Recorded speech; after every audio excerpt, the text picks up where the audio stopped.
ನಮಸ್ಕಾರ. N R news ಕನ್ನಡಗೆ ಸ್ವಾಗತ ಸುಸ್ವಾಗತ.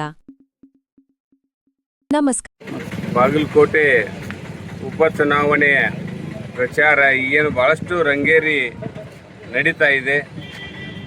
ಬಾಗಲಕೋಟೆಯ ಮತದಾರ ಬಂಧುಗಳು ಬಹಳಷ್ಟು ಹುರುಪಿನಿಂದ ಈ ಬಾರಿ ಉಪಚುನಾವಣೆಯಲ್ಲಿ ಡಾಕ್ಟರ್ ವೀರಣ್ಣ ಚಿರಂತಿಮಠ ಅವರಿಗೆ ಮತವನ್ನು ಹಾಕೋದ್ರ ಮೂಲಕ ಬಾಗಲಕೋಟೆಯ ಅಭಿವೃದ್ಧಿಯನ್ನು ಕಾಣಬೇಕು ಅಂತಕ್ಕಂಥ ಉತ್ಸಾಹದಲ್ಲಿ ಇಡೀ ಕ್ಷೇತ್ರದ ಮತದಾರರಿದ್ದಾರೆ ಅಂತಕ್ಕಂಥದ್ದನ್ನು ಹೇಳಿಕೆ ಬಯಸ್ತಾ ಇದ್ದೇನೆ.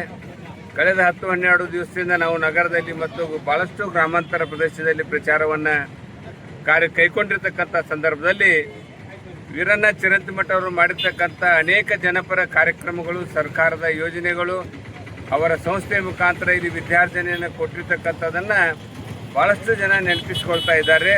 ಅವರ ಕೆಲಸ ಕಾರ್ಯಗಳನ್ನು ಶ್ಲಾಘನೆ ಮಾಡ್ತಾ ಇದ್ದಾರೆ.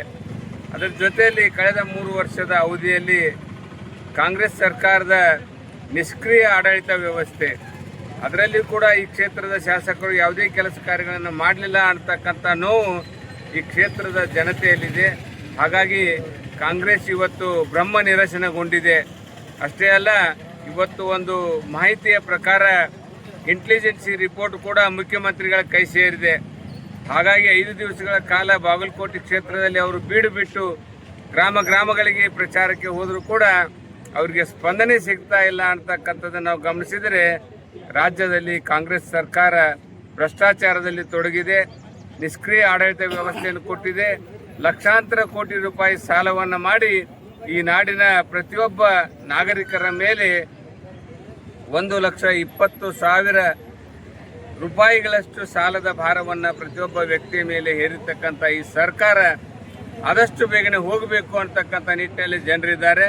ಬಾಗಲಕೋಟೆಯ ಅಭಿವೃದ್ಧಿ ಹರಿಕಾರರಾಗಿರ್ತಕ್ಕಂಥ ಕ್ರಿಯಾಶೀಲ ಆಡಳಿತಗಾರ ಆಗಿರ್ತಕ್ಕಂಥ ಡಾಕ್ಟರ್ ವೀರಣ್ಣ ಚಿರಂತಿಮಠ ಅವರು ಗೆಲುವು ನಿಶ್ಚಿತ ಅಂತಕ್ಕಂಥ ಮಾತನ್ನು ಈ ಸಂದರ್ಭದಲ್ಲಿ ನಾನು ಹೇಳಿಕೆ ಬಯಸ್ತಾ ಇದ್ದೇನೆ.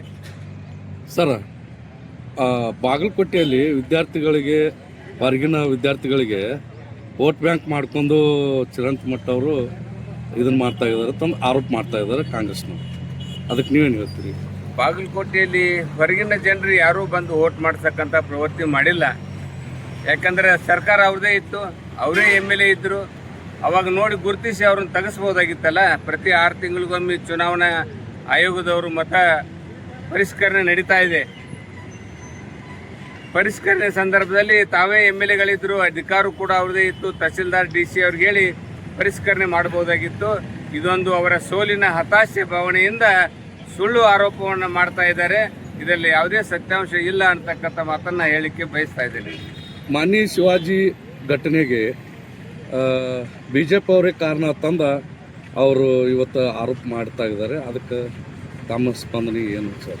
ಅದಕ್ಕೆ ಪೊಲೀಸ್ ಇಲಾಖೆಯವರೇ ಉತ್ತರ ಕೊಡಬೇಕು, ಇಂಟೆಲಿಜೆನ್ಸಿ ರಿಪೋರ್ಟ್ನವರು ಉತ್ತರ ಕೊಡಬೇಕು. ಯಾಕಂದರೆ CCTVಯಲ್ಲಿ ರೆಕಾರ್ಡ್ ಆಗಿದೆ, ಮೊಬೈಲ್ಗಳಲ್ಲಿ ರೆಕಾರ್ಡ್ ಆಗಿದೆ. ನೇರವಾಗಿ ಮಸೀದಿಯಿಂದ ಕಲ್ಲು ಬರ್ತಾ ಇದ್ದಾವೆ. ಕಲ್ಲು ಅಷ್ಟೇ ಅಲ್ಲ, ಈ ನಾಡಿಗೆ ಹಿಂದುತ್ವವನ್ನು ಉಳಿಸಿ ನಾವು ನೀವೆಲ್ಲರೂ ಕೂಡ ಇವತ್ತು ಹಿಂದೂ ರಾಷ್ಟ್ರವಾಗಿ ಇವತ್ತು ಬದುಕಬೇಕಾದ್ರೆ ಛತ್ರಪತಿ ಶಿವಾಜಿ ಮಹಾರಾಜರ ಆಶೀರ್ವಾದ, ಅವರ ಪರಾಕ್ರಮ, ಅವರ ಶೂರತನದಿಂದ ನಾವೆಲ್ಲರೂ ಕೂಡ ಇವತ್ತು ಹಿಂದೂಗಳು ಇವತ್ತು ಬದುಕುವಂಥ ಸ್ಥಿತಿ ಬಂದಿದೆ. ಅಂಥ ಛತ್ರಪತಿ ಶಿವಾಜಿ ಮಹಾರಾಜರ ಮೇಲೆ ಚಪ್ಪಲಿ ಎಸೆತಕ್ಕಂಥ ಕೆಲಸ CCTVಯಲ್ಲಿ ರೆಕಾರ್ಡ್ ಆಗಿದೆ. ಇದಕ್ಕಿಂತ ಹೆಚ್ಚಿನ ಆಧಾರ ಇನ್ನೇನು ಬೇಕು ಅವರಿಗೆ? ಅವ್ರ ಒಟ್ಟಿನಲ್ಲಿ ಇವತ್ತು ನಿರಾಶಾದಾಯಕವಾಗಿರ್ತಕ್ಕಂಥ ವಾತಾವರಣದಲ್ಲಿ ಕಾಂಗ್ರೆಸ್ನವರಿದ್ದಾರೆ. ಇಂಥ ಎಲ್ಲ ಸುಳ್ಳು ಆರೋಪಗಳನ್ನು ಮಾಡ್ತಾ ಇದ್ದಾರೆ.